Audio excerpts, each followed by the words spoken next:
24 ঘন্টা আপনাদের স্বাগত। শুরু করছি নিউজ 24। প্রকাশ্যে রাস্তার ওপর তরুণীকে এলোপাথারি ছুরি দিয়ে কোপালো এক যুবক। দিল্লির এই ভয়ঙ্কর ঘটনা ধরা পড়েছে সিসিটিভি ক্যামেরায়।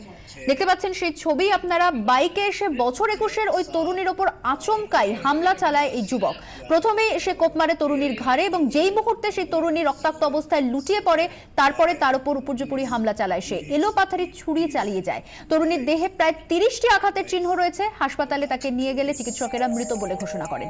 এবং যেই সময় এই ঘটনা ঘটছে সেখানে প্রত্যক্ষদর্শী অনেকে থাকলেও কেউই সাহায্যের জন্য এগিয়ে আসেনি। পুলিশ জানিয়েছে দিল্লির সন্তনগর বুবারির বাসিন্দা ওই তরুণী একটি কম্পিউটার সেন্টারে প্রশিক্ষণ নিতে যেতেন। অভিযুক্ত সুরিন্দর সিং ওই কম্পিউটার সেন্টারের মালিক। বহুদিন ধরে সে তরুণীকে উত্ত্যক্ত করছিল, কিন্তু তরুণী তাতে পাত্তা না দেওয়ায় বদলা নিতেই এই মারণ হামলা। मैंने देखा, मैं अपना ऑफिस खोल रहा था, वो लड़की उधर से आ रही, उसने लड़का आया बाइक से, उसने पीछे से उस पर हमला किया। पीछे से चाकू मारने के बाद वो लड़की गिर गई। उसने उसके बाद बाइक को वहीं फेंका और उसके बाद लड़की पर हमला करने लगा चाकू से। तो हम लोगों ने जो 2-3 लोग थे वहाँ बढ़ने आगे बढ़े और हमने बचाने की कोशिश करी, तो उसने हम लोगों के चाकू पर हमला किया। तो हम सारे पीछे हट गए। उसने उतनी देर में ना काफी चाकू मार दिया था। जी उस वक्त सुबह मॉर्निंग का टाइम था, काफी दुकान सारी बंद थी, 1-2 दुकान खुली हुई थी, तो पब्लिक इतनी नहीं थी। उस लड़के ने लड़की को मारने के बाद उसकी पिक खींची और उसे व्हाट्सएप पे सेंड किया और उसने फोन करके बोला कि काम हो गया। मोबाइल छोड़ के नाले में डाल दिया। किसका मोबाइल, अपना या दोनों ही? अब दोनों ही गिर दिए। हर किसी का एंड्रॉइड फोन है, अभी वीडियो बनाने में ज्यादा रहता है कि एक तमाशा बन रहा है, किसी के खून हो जाए या किसी को हवारदत हो जाए, एक तमाशा बन जाता है कि उसको हम एक दूसरे को शेयर करो, तमाशा देखे। बचाने इसलिए नहीं आते क्योंकि हमारी जो सरकार है वो बचाने वालों को एक मिनट अगर हम गवाह बढ़ेंगे या कुछ होंगे तो पुलिस वाले आके हमें परेशान करेंगे, ठीक है। और जो जिसने ये काम किया है वो आके हमारे घर पर धमकी देगा। हमारे দিল্লির এই ঘটনা থেকে মনে হয় মনুষ্যত্ব মরে যাচ্ছে, মন্তব্য অভিনেত্রী মিমি চক্রবর্তী। আমার মনে হয় যে লোকগুলো হেল্প করতে আসেনি তারাও তো এরকম কোনোদিন কোনো সিচুয়েশনে পড়তে পারে, তো তখন যদি তাদের কেউ হেল্প না করতে আসে তখন কি হবে? I think humanity is dyeing, we need to bring it back somehow. I don't know how, I don't know the reason how we can get it back, but আমার মনে হয় মনুষ্যত্বটা মরে যাচ্ছে মানুষের ভেতর থেকে। ইগোসেন্ট্রিক মনোভাব থেকেই এরকম অমানবিক হামলা, মনে করেন মনোবিদ Rema Basu. Going back to the evolution cycle, আমরা যেখানে পেছিয়ে যাচ্ছি, আমরা পিছতে কোথাও একটা গিয়ে আস্তে আস্তে আবার নিজেদের মধ্যে ঢুকে যাচ্ছি, আমরা আবার ইগোসেন্ট্রিক হয়ে যাচ্ছি, আমরা নিজেদের ছাড়া কাউকে দেখতে পাচ্ছি না। তা নয় তো এরকম বিদ্বেষ শুধুমাত্র আমি যেটা চেয়েছি সেটা পাইনি বলে, এটা শুধু সত্যি ভীষণ চিন্তায়। একটি মানুষের ভেতর এত ঘৃণা, এত বিদ্বেষ কেন আসবে? প্রশ্ন নারী আন্দোলন কর্মী শাশ্বতী ঘোষের।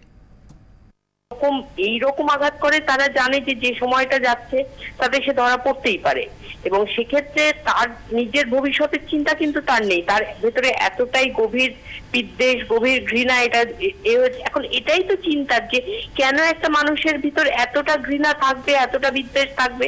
কেউ তো না বলতেই পারে কোনো একটা সম্পর্কে, না বললেই কি তাকে হত্যা করতে হবে?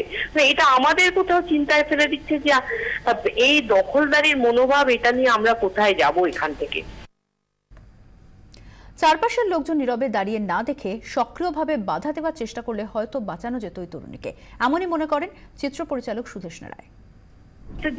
মানে মনুষ্যত্বহীনতার ইঙ্গিত, একটা নপুংসক জাতির ইঙ্গিত, এছাড়া আর কিছু বলতে পারি না।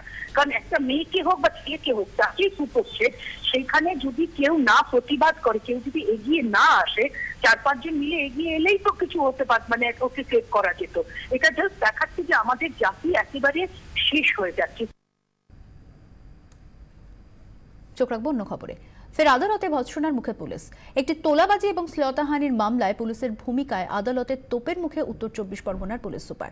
মূল এফআইআরে তোলাবাজির অভিযোগ থাকলেও কেন সেই সংক্রান্ত কোনো ধারা যোগ করা হয়নি সে নিয়ে প্রশ্ন তোলেন বিচারপতি দীপঙ্কর দত্ত।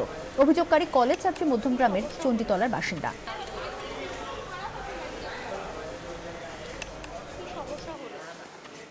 পুলিশ কোনো ব্যবস্থা নেননি, সেই জায়গায় আজকে মহামান্য বিচারপতি দীপঙ্কর দত্ত বললেন যে উত্তর 24 পরগনার যে এসপি তিনি কেন ওসি এবং আয়োগ ওপর ব্যবস্থা নেননি, কেন এতদিন ধরে কোনো ব্যবস্থা তাদেরকে করেননি এবং সিকিউরিটি নেননি তাদের।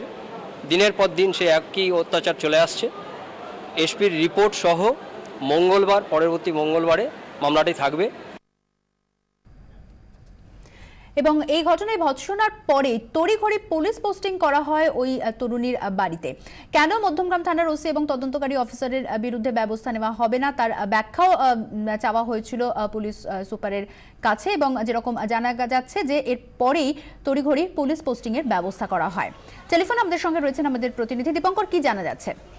দেখো, আজকে ওই বাড়িতে যাওয়া হয়, সুস্মিতা রক্ষিতের বাড়িতে গেলে তার বাড়িতে গিয়ে আমরা দেখতে পাই ওখানে পুলিশ রয়েছে, এবং পরবর্তীতে আমরা জানতে পাই যে এই ঘটনায় যখন থেকে নির্দেশ দেওয়া হয়েছে তারপর তড়িঘড়ি তার বাড়িতে পুলিশ পোস্টিং করা হয়েছে এবং ব্যবস্থা নেওয়া হচ্ছে এই কথা রয়েছে। কিন্তু মূলত যে ঘটনা ঘটেছিল ওই ক্লাবের তরফ থেকে এই বারবার তার কাছে টাকা চাওয়া হয়েছে এবং তারপর তার কাছ থেকে টাকা নেওয়ার জন্য তাকে গন্ডগোল হয়েছে, মারামারি হয়েছে, তাকে মারধর করা হয়েছে, এই ধরনের ঘটনাগুলো ঘটেছে। তখন তিনি পুলিশের কাছ থেকে সদুত্তর পাননি, যদিও এ ব্যাপারে স্থানীয় মানুষজন তারা পরিষ্কার করে কেউ কিছু বলতে চাননি। তবে আজকে ঘটনা ওই বাড়িতে পুলিশ পিকেট বসানো হয়েছে।